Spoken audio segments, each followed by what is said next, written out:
Embark on a journey of curiosity with us. What fascinating questions are we exploring today?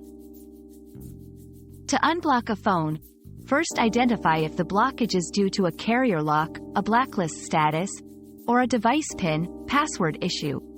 For carrier locks, contact your service provider for unlock procedures, often available after a set contract period or plan fulfillment.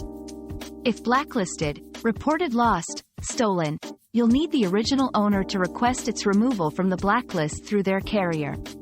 For forgotten PINs, passwords, use your phone's recovery mode or find services, software designed for unlocking, ensuring legality and device compatibility. Always check your country's regulations regarding phone unlocking. Our quest for knowledge never ends. Thanks for being part of today's discovery.